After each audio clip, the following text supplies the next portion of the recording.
how do we get out of our ruts melodically? Anybody ever written a song that they thought sounded sort of like one of your other songs? Well, guess what? So have I. I have lots of songs that I don't dare do in the same set as other songs, because they're the same song. Enough so that I don't want to play them back to back.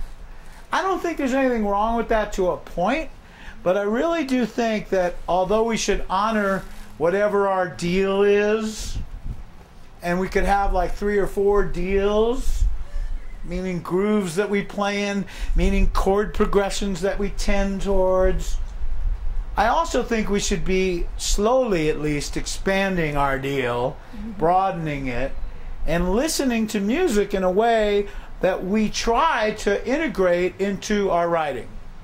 And what I mean by that is, first of all, I would challenge all of you to take a piece of music that you admire as a listener, that is out of your comfort zone. It's out of your box. It doesn't sound like what you do, but you dig it.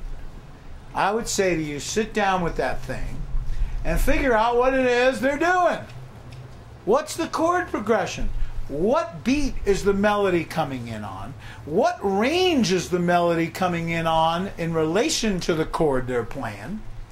What beat and what range note did the verse come in on? What did the chorus come in on?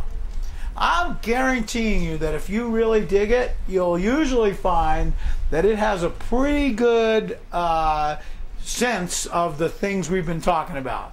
That it's a good melodic journey. You know, otherwise I don't think you'd like it as much as you do.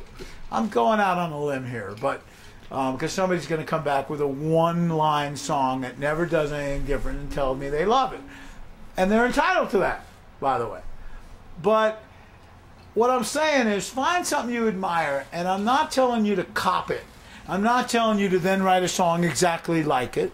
I'm telling you to take elements of it and write your own song. Meaning that the chord progression, for instance, that person doesn't own that chord progression.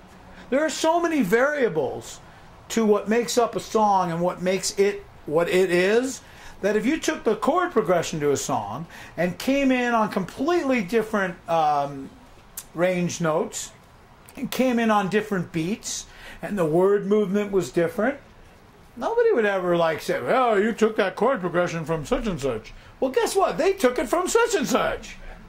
You know? Or figure out like, oh, that song, all the verses come in on beat 2, and then the chorus comes in on the downbeat until the 3rd line, and then it comes in on the 3rd beat.